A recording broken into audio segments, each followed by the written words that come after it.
nga kalaban, kinahanglan iya usang bugtugon tong gaon na nagadalag tanan. Kay mo man toy manalipol sa higante. Champion to gikan sa kabatanon. Si David dili sundalo, magbalantay garnero. Pero sa diyan nakudunggan niya ng hagit og duwilo kadtong tong higante.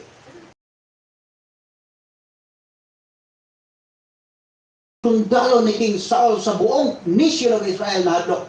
Hasta si King Saul na hadlok. Namugnaw silang tanan. Ingon ang higante. Murag Santa Claus yung tingog. Ingon pa nito. Pagpili mo diha mayong laki diha kaninyo nga makiduwelo nako. Ingon pa nito. Pagpili mo diha mayong laki diha kaninyo nga makiduwelo nako. Mag-aabot mi sa tunga. Kung mapatay ko niya tanan nga mga Pilistihanon, masakop na ninyo, maulipon ninyo ni. So una, naapay mga slave, pang baligya na, mga nasod na malit og slave. Kaya walay traktor, walay bulldozer, walay backhoe. Siya, ulipon na ninyo ni among mga kasundaluan tanan, kung mapatay ko. Pero mapatay na ko ng inyong representative na musugat. Kaya ko, ulag balik-balik itong buyo.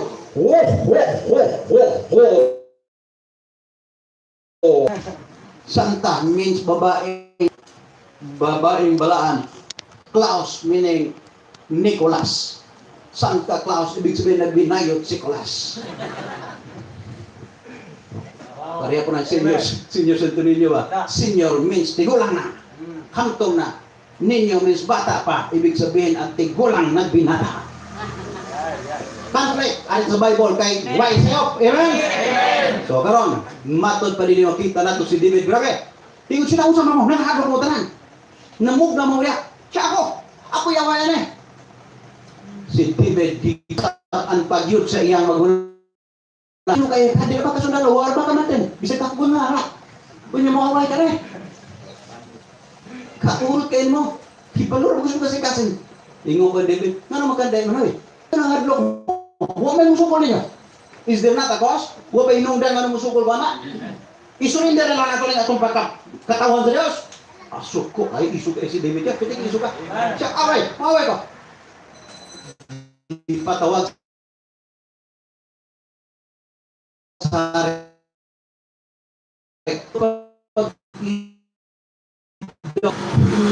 Luna, sa diyan at ako na akong binutayang magkarero. Gitangag na sa leon. Guk doon akong leon. Dayon sa diyan nga iya kong dasmagang. Ako mahuwiran na yan buhot. Sakit tanda yung leon mahuwiran buhot. Dayon pa niya, puspusan ko siya. Hait ka ng mga kuko. Hasta mga bear mo attack. Akong awayon. Patay sila talang. Siya ang Ginoo mo nagtabang na ako ato mahal hari. O ang Ginoo nga nagtabang na ako maupoy mo tabang na ako kika na yung pisot ng tao. Amen. Hindi siya. Hana, pisot pa ng mga Gentiles. Pisot. Kumedyo ka na. Siya kinigit pa kaulawan ng mga kasunduruan sa buhay ng Diyos. Gihagit pa. Kanang pisot na tao. Handa magtuliw ka na. Sagot ba na yung suga? Sasalat ko na pagsulti. Naagi na kaisog. Abin nyo, itong pagsulti niya ato, abin nyo, pagdala o suporta niya, kay nahadlok naman tanan, wala naman gimudasi.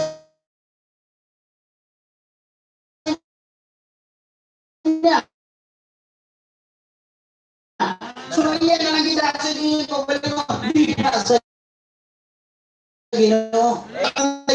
Dili ko Ginoo ha, magpanganter ko Ginoo. Ipat niya.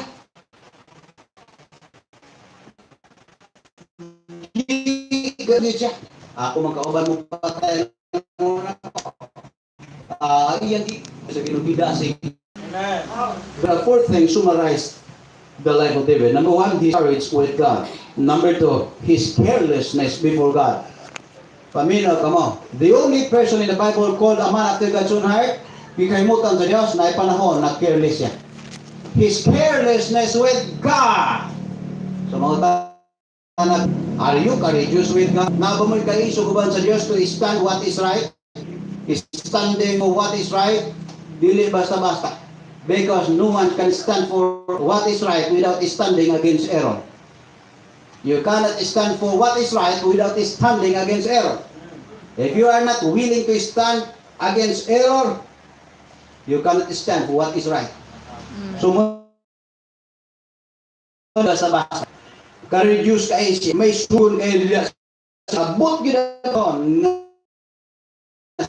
piyan, kumpiyan ng istorya. Hindi siya patyon lagi, digamit na lang po ng pagkadaan. Running out time, huwag yan mamatay. Paminaw mo, di para patyonon.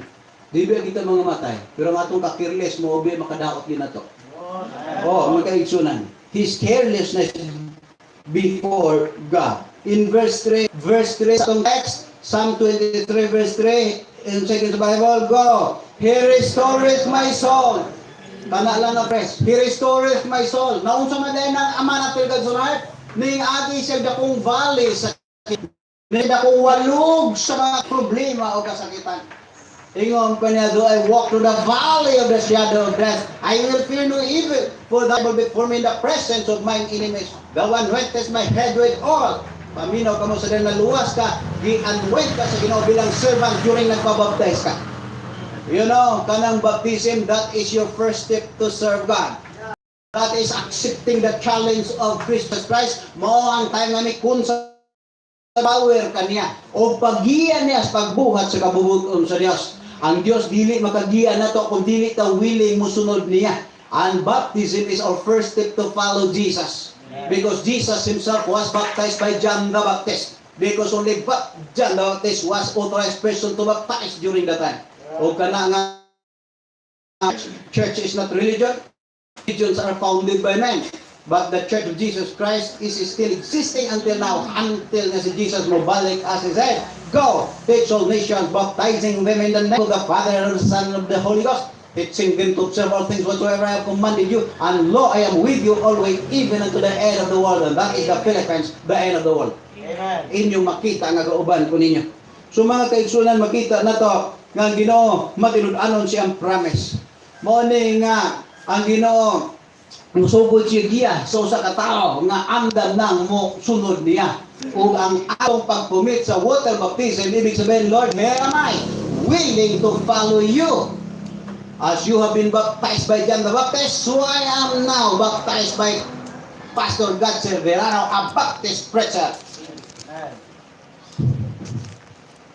Paminaw ka mo. Mugiya ang Ginoo sa taong magpagya, pero careful. Sometimes maging careless tayo. Sama ni David, kung nangyari ni sa life ni David, unsa nakakita, di man tatawa after God's mana. Tanawa, iyon niya, he restores my soul. Nga nung naitabo, nga nag-ingon siya, he restores my soul. Kaya na panahon nga na-down, kaya ang life ni atong tao nga may patay sa higante nga si Goliath. Nanon dun sa Tibok Kingdom. Kasi kapag puli na niya, sayaw ang mga dalagang ulay. Nagawa para ba kayo mga prinsesa, ha? Nagsayaw nila yun dito si Saul, hari yun ta, pero gamay rin napatay si David, doon, pumuntung tao, asan nagkakan napatay mo, nindot. Supo ang Saul naman, istoryahan. Kaya yung supo ni Saul, nang namigabugok ay sa naman istoryahan. Sunod ang ilugo ni David, ang gingarian na. Nahitabo man yun, si David magigipuli paghari, nga naman, kay gitawag si man after God's own heart. Because of disobedience ni King Saul, i-terminate siya sa Ginoo. Pero sa diyang gibutang na sa trono si David, ni panahon, pingabot ang panahon nga naging careless siya. Nagkumpiyansa, di kay luwas na forever. Baptist people, we know 100% we are saved. Held by the Holy Spirit, held by God the Father, held by Jesus Christ the Son, our Savior. Our name are written in the book of life. Agaw na to gikan sa kamot sa Dios. Pero gumikan po na usahay relax ang iyang life. Pagsak si David makausa nga niyang wala kigubat, ag siya ga pa relax. Murag mga baptist ba, ang uban nagsuluining na, ang mga mas kinabuhay gisultian na ng kalang o gasigang mata, parang wala ang responsibilidad sa buhay. Mauni si King David magigsunan, he relaxed while others were fighting. Dahil sa kanya, he committed adultery with Bathsheba. sa diyang maging relax ka, mag-relax ka, mura kag way responsibilidad sa kinabuhi, moabot ang panan ang kagaw sa immorality, maoy mabutang sa imong na kasing-kasing. Tanang mga kasimbahanan nga daot anang immorality. Tanang kasimbahanan worldwide. Kining immorality mga kaigsuonan. Tanang kasimbahanan worldwide, Baptist churches. Usay mahugawan yun, gumikan na ng immorality. He committed adultery with Bathsheba. Tagaan ta mag-istoryaan eh. Naitabo, samtang nagubat ang mga soldiers ni King David, si David nagpahayahay na nito, wag mo una gubat. Relax dito sa rooftop sa iyaang mansion. Mura mo si Tarzan mo. Bathsheba. Asawa to sa sundalo. Nabuutan kaya faithful na sundalo ni King David. Tuwan dito. Pakusog-kusog pag sablig sa kabo or madunggan sa plasyon. Manukan sa among talipad yun. Una-una. Mauna kay relax. Murag way responsibilidad. Dili mo dipinsa sa iyang testimony. Nga naman, wako responsibilidad niya. Ang importante na balo ko, anytime ko ako sa Ginoo, nangit ko, I am saved by the blood of Jesus. Amen. Pero walay pakialam sa kinabuhi sa uban. Nga wala ito sa trabaho ng gubat na ito, pinatyanay na. Pag dungaw-dungaw mo po. Ito-ituyo, grabe ang tatol si agad, libutan ang anak. Pag-abuti rin, union na mga glaus toyo dito, di rin na mag-focus na maning. Bako lagi ning kamaro ginusahay sa tao. Di rin naging kirali siya. Ganyan, diingnan niya itong iyong mga sulugon. Oh, boy! Mga manset. Kinsa ko nang naligo niyang ulay. Paari-arago dahil kinsa na. Tiyang anak binatong imong sundalong sa hinto. Nga buutan kayo. Asawa na. Saan paari ah. Di pa ato mo po. Wagi, nagareklamo. Ila na kay tuyo-tuyo. Pagani niya to. Kusog, sable, di nagkasakasa. Pinakalangarin sa kurong sa kasakasa. Yung mga haluan niya nakabuhi. Tigil. Katawanan niya po pero ang tinuray, kining kinabuhi ni King David, wak lagi siya makatawan ni tabo niya. Pero, in short, nabuntis because of his immorality. Kaya why pati alam sa gubat trabaho sa Ginoo. So, ang naitabo, iyang ipatawag katong dali, sundalo, si Uriah. Dire. So, para lang yun, dili ka atek, giayon niya ba na? Namaka! Ingon dahil sa iyang boy, ayaw ito ani na, ha? Ito mo dali, parang walang nangyari, ha? Parang walang nangyari. Tagalog pa. Basta-basta ni mga tugunan. Kaya kining mga sala, itago mangin eh. Supitig yung tinago nila, tinago. Then sunod sa pagilan nito po, he committed double murder against his faithful soldier Uriah. Gipadala pagsulat tanaw sa kaanis si Uriah. Gipadala pagsulat oh. Gipadala ngadto sa general sa gubat si Joab. Siya pa si Uriah pagipadala. Abana. Joab. Init na yung kain gubat, ipaunan ninyo ni si Uriah, ipauna. Init na yung kayo, biya, biya. Ibig sabihin, ano patay na eh. Delivery ko. Wala ko ipangutan ng general. O nga naman siya, so may salaan ay wala. Pitig yung buutan na kayo, wagin na i-basket kung sulat kayo kung i-basket o, disgrasya dito dito. Pero wagin i-basket nga na mawalig ka faithful kayo ni Uriah. In short, patay yun, patay. Luwa si David, luwa!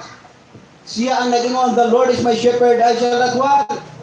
Nga sa diyang may attack na itong higante nga Goliath, ingon si David, niya ka, tungod sa mga tinganting, niya ka, kay gasalig ka sa mga tinganting, sa mga Diyos.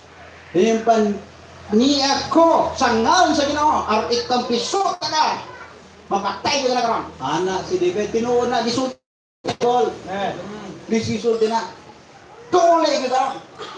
Anak, idadala na yung pitik, kuha gyud. Patay gyud, tinuod, nahibalo na mo sa istorya na. Pero ani hitabo, unsa na hitabo ni David? Nadautan man siya ani. Luwas man unta, pero ni commit og kana adultery. Nanapaw. Dayon hala ang iyang mga nahibalo niya mga kabang ingnan nga. Ayaw mo tugan ha. Ayaw. Karang mura walang nangyari lang. Ano? So, ina ni bakapon dako. Hitabo kung magpakasalat. Dayon sabi niya, he committed double murder na naman gata likod wa gyud kay balo mo pay ipadadag sulat patay gyud tawon ka impierno si David mura ni baptist walay luwas man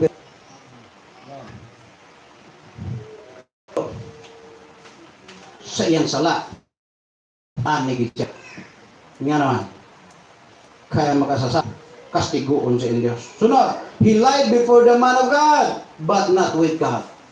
Sa diyan giadtuan na siya sa propeta giwalihan yung mangari na si Nathan ang propeta. Mensahe gikan sa Ginoo. Unsa na? Naay tawo. Isang bingay man.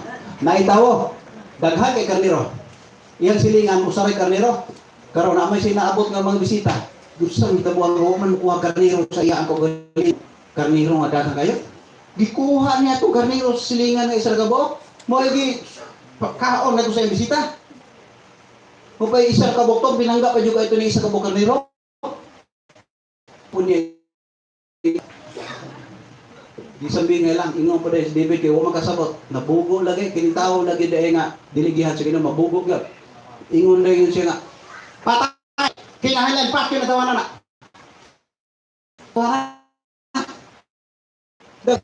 May pinanggang nag-iisa pa patay ng tawa ng patay. Ingon ko dahil sinitan. Mahigit pa yung malaran mo. Ikaw na, pati yung ganimo. Ikaw na!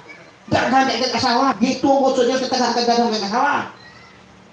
Unya karon si Batsiba isang kabuk asawa sa imong buotan sundalo. Imo ka yung gikaon. Gikuha nimo gipapatay pa nimo ng bala ng buotan kayo. Piting hilak niya gyud mga kaigsuonan. Gaminatay gyud siya. So mga kaigsuonan din nagkita na makak siya tubangan sa tao pero sa Dios dili siya kapamakak. Mura sa si Ananias ug si Sapphira. Sa diha na nag-plead sila nga kanaluti nimo dito. Katong naay mga pledge para ning dakong kausa na to karon magkwanta evangelistic crusade ta. Oh, ingon ko sa ako. Isa kalutin ako dito. Dagan kay luti. Bligyan ako na. O para sa Ginoo tanan, way kuha. Tanan para suporta kay dagan kay pakano na to. Ana siya. Pero si Ananias kay gikapnan man ang iyang halin. Pedro, Ananias, mo ra ginhalin, si mo ra gyud. Siya nganong gitugutan ni nga mamakakangad to sa espiritu. Wala ka magpamakak nini sa tao, nagpamakak. So kini makasasala pabutan-butan kita. Kini magbuhat kag sala luwas mura kag wagi mansa, mura kag puti pa sa nina ang humula Golden Rocks. Pamakak atubangan ni bisan kinsa pero dili ka kapamakak atubangan sa Ginoo. So mo ni nitabo ni David. So unsa nitabo? Dayon. Si David nag-antos siya. So arita diri si katulo. The life of David is summarized by these four things. Number one, his courage with God. Pitig isugan niya, kinaisugan. Tingnan niya wagi ko magbalantay. Mo dining away siya to higanting nga champion. Sa tanang mga sundalo, mga general sa hadlok pero siya nga dili ganit sundalo miaway because of his courage with God. Number two, his carelessness before God. His what you sow you reap. Nagyanihon ang dunay gipugas. His consequences from God. Sa verse 4, verse 5 sa atong text unsay gisulti? Ningon pa niya, I will fear no evil, for thou art with me. Tingnan man, the Lord is my shepherd. Pero nakita gid niya nga ning agi siya valley of the shadow of death nga hapit na siya mamatay. Pwede na yung ubusa kay sa hentang bisag hasuta siya. Ni abot yung panahon na pwede yung daon na ay niya. Nga naman niya nitabo konsekwensya sa taong Kristohanon, baptist magpakasala, mamaka, Nyara, ang imong consequence kung di ka maginulsol, mo ni, the death of his son. Ang consequence mo ni, una, the death of his son, namatay ang anak nilang Batsiba. Kaya ito gipangasawa yun dayon. Ngayon gipangasawa niya dayon, patay na agbana. Yung gipabirahan dito sa gubat. Sa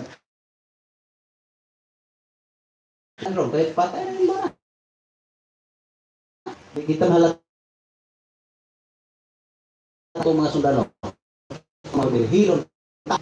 Ayo. Sila.